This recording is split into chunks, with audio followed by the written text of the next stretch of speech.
लड़के हैं, इनसे गलती हो जाती है, फांसी की सजा नहीं होनी चाहिए। जब बलात्कार होना एकदम तय है तो लेट जाओ, इसका मजा लो। भारत में ये बलात्कारी गुंडे रोज बन रहे हैं। गूगल पर बस रेप की वार्ता लिखकर डालेंगे तो रोज आपको अलग अलग खबरें देखने को मिलेंगी। बिहार के मुजफ्फरपुर में प्राइवेट पार्ट पर 50 बार चाकू घोंपा गया। रुद्रपुर में 33 साल की एक नर्स के साथ, अयोध्या और उन्नाव के बाद प्रतापगढ़ में नाबालिग के साथ दुष्कर्म किया, साल की बच्ची के साथ दुष्कर्म किया, 13 साल की बेटी से चश्मे का कांच टूटकर आंखों में धंस गया हो, गर्दन की हड्डियां टूटी थी, हाथ के उंगलियों के नाखून निकले थे। अपने तेवर दिखाने वाले टीएमसी के नेताओं और सांसदों का गुस्सा शायद कहीं खो गया है, लेकिन फिर भी बंगाल सरकार इस पर मेहरबान दिखी। याद कीजिए बिल्किस बानो तो घरों में अपनी बहन बेटी को घर से बाहर ना निकलने को कहते हैं। हर आदमी महिलाओं के साथ हो रहे अपराध के लिए जिम्मेदार है। हमारे देश ने जब रेप को आम मान लिया तो उससे कम हमारे लिए सब चलता है।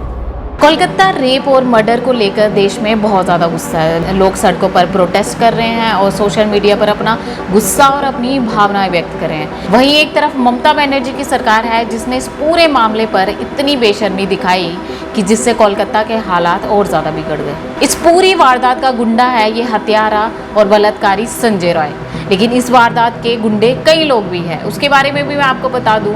लेकिन सबसे पहले इस खौफनाक वारदात की रूह कंपा देने वाली पहलुओं को जानते हैं। आरजी कर medical college and hospital Kolkata का ये एक सरकारी अस्पताल है। यह अस्पताल 138 साल पुराना है। 8 अगस्त 2024 को देर रात 2 बजे 31 साल की ट्रेनी महिला डॉक्टर सेमिनार हॉल में आराम करने के लिए जाती है, लेकिन सुबह महिला का शव वहां पड़ा मिला जिस पर कपड़े नहीं थे। परिजनों के मुताबिक उन्हें सबसे पहले सूचना दी गई कि उनकी बेटी ने सुसाइड कर लिया। करीब 3 घंटे तक उस शव को देखने तक नहीं दिया।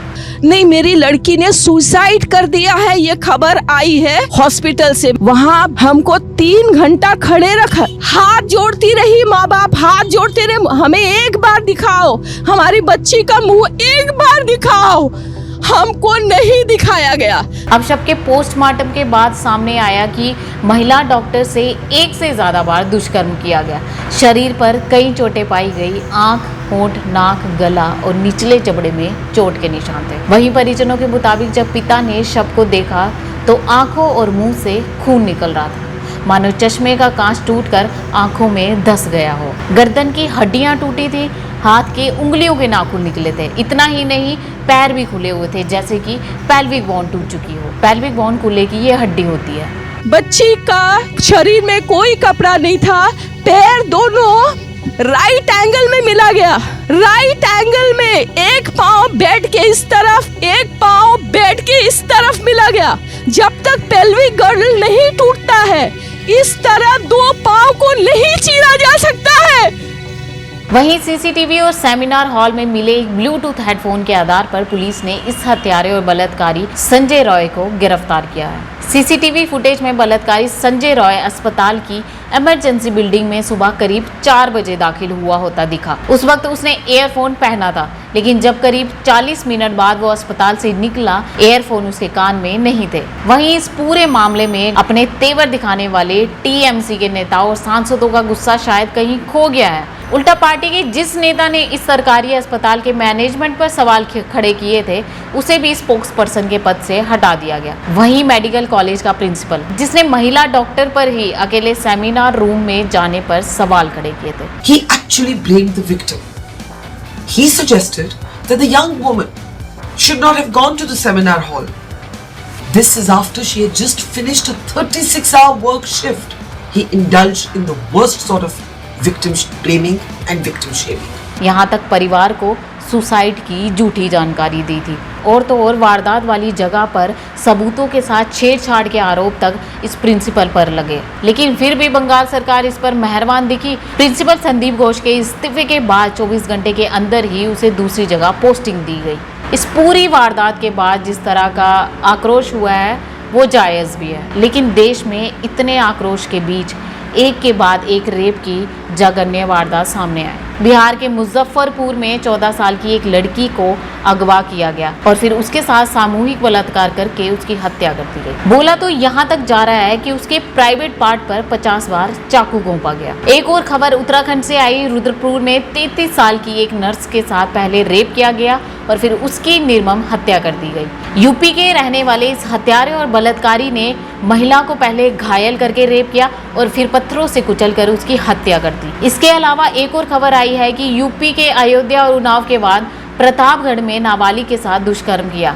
बलात्कारी ने अश्लील वीडियो बनाकर इंटरनेट पर डाला। एक और ये खबर आई है जहां 57 साल के बलात्कारी सरकारी अधिकारी ने 10 साल की बच्ची के साथ दुष्कर्म किया, यहां तक कि उसने बकरी का भी रेप किया। एक खबर इस बीच अमेठी से आई जहां एक बलात्कारी बाप ने 13 साल की बेटी से उस समय दुष्कर्म किया जब उसकी मां घर पर नहीं थी। राजस्थान में एक दरिंदे ने पहले लड़की का रेप किया और फिर उसकी हत्या करके शहर में घूमता रहा। अब ये सारी खबरें उस बीच आई हैं जब ये कहा जा रहा है कि पूरे देश में कोलकाता की घटना के बाद आक्रोश है। और ये आज की बात नहीं है। हर रोज अगर आप गूगल पर बस रेप की वारदात लिखकर डालेंगे तो रोज आपको अलग अलग खबरें देखने को मिलेंगी। भारत में ये बलात्कारी गुंडे रोज बन रहे हैं। कल लोग निर्भया के लिए आक्रोशित थे तो उसके बाद उस वारदात से भी निर्मम वारदातें सामने आई और आज कोलकाता को लेकर लोग आक्रोशित हैं। उसी बीच उससे भी जघन्य वारदात हो रही है। अगर पूरा देश इन जघन्य अपराधों को लेकर आक्रोश में है तो ये बलात्कारी आखिर पैदा क्यों हो रहे हैं? क्यों निर्भया जैसे जघन्य अपराध के बाद महिलाओं के साथ बर्बरता के और भी ज्यादा मामले सामने आए हैं? दरअसल इसकी वजह हम लोग ही है। हमारे देश ने बलात्कार जैसी घटनाओं को आम समझ लिया है और ऐसा है भी।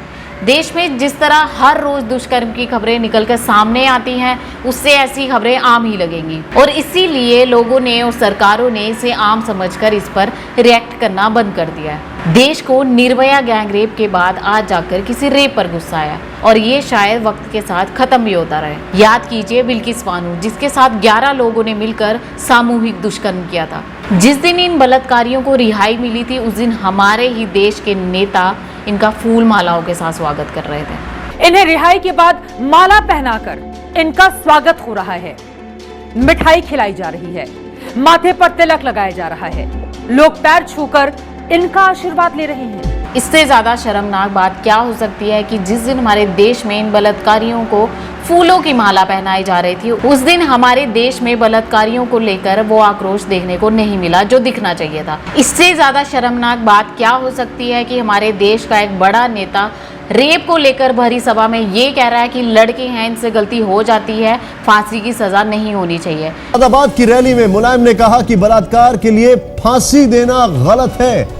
मुलायम ने कहा कि लड़कों से गलतियां हो जाती हैं। इससे ज्यादा शर्मनाक बात क्या होगी कि कठुआ में 8 साल की मासूम लड़की के साथ दुष्कर्म किया जाता है और उन बलात्कारियों के पक्ष में देश के सत्ताधारी पार्टी के नेता तिरंगा रैली निकालते हैं। रेप के आरोपियों के समर्थन में तिरंगा फहराया गया। सरकार में पीडीपी के साथ ही बीजेपी के उद्योग मंत्री चंद्रप्रकाश गंगा और वन मंत्री चौधरी लाल सिंह ने इस रैली में शामिल होने का फैसला किया, शामिल हुए। इससे ज्यादा शर्मनाक बात क्या होगी कि कर्नाटक के विधायक विधानसभा में मजाक में ये बात कहते हैं। कर्नाटक के कांग्रेस विधायक के.आर. रमेश को लगता है कि रेप ना रोक सको तो उसके मजे लेना चाहिए। There is a saying, when rape is unacceptable, lie down and enjoy it.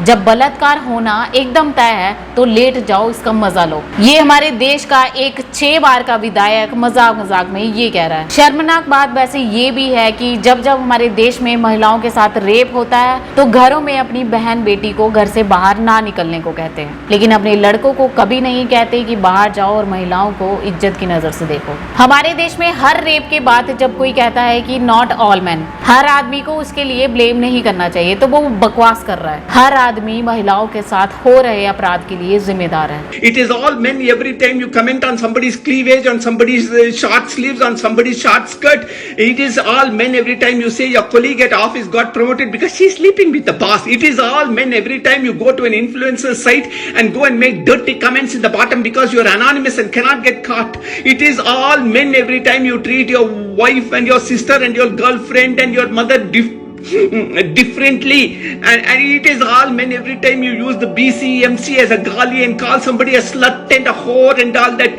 it is all men. Every time you slow your bike and say coming sweetie baby and all that. हमारे देश ने जब rape को आम मान लिया तो उससे कम हमारे लिए सब चलता है। जब देश की महिला पहलवान ये कहकर धरना प्रदर्शन कर रही थी कि उसके साथ WFI का प्रेसिडेंट छेड़छाड़ करता है और गंदी नीयत रखता है, कितने लोगों ने उन महिला पहलवानों का साथ दिया था? सत्ता की शीट्स पर बैठने वाले किस नेता ने उनके पक्ष में एक भी शब्द बोला या WFI के अध्यक्ष को पार्टी से निकाला? उल्टा ये न्यूज वाले जो आज महिलाओं के हितैषी बन रहे हैं, किसने उस समय महिला पहलवानों का पक्ष लिया था? बात सिर्फ किसी राजनीतिक दल या किसी नेता तक ही सीमित नहीं है। मेरा सवाल हर एक नागरिक से है, क्या आप चुप बैठकर बलात्कार जैसी घटनाओं को आम समझकर बलात्कारियों को पैदा नहीं कर रहे हो? कोलकाता रेप को लेकर जो डॉक्टर विरोध कर रहे हैं वो सिर्फ एक महिला डॉक्टर के रेप और हत्या से गुस्सा नहीं है, बल्कि वो वर्क प्लेस में महिला डॉक्टर्स की सेफ्टी को लेकर गुस्से में है। पूरी दुनिया में वर्क प्लेस पर महिलाओं के साथ होने वाले छेड़छाड़ और शोषण को लेकर बातें होती हैं,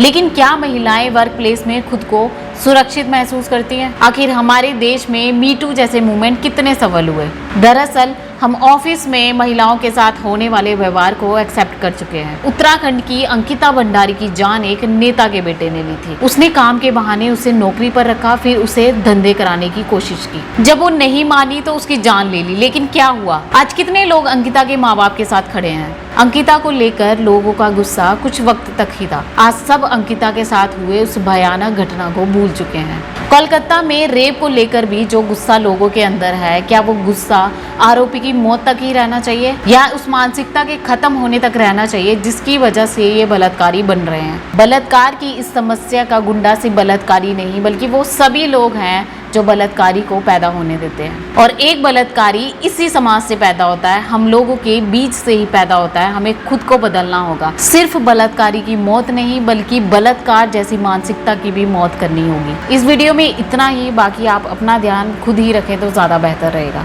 और आपके साथ जो कुछ भी गलत हो रहा है, चाहे वो महिलाओं के साथ वर्क प्लेस में हो रहा है, चाहे वो किसी भी फील्ड में हो रहा है, तो उसमें चुप ना रहें, तुरंत एक्शन लें, उस बात को ज़्यादा बढ़ने का वेट ना करें।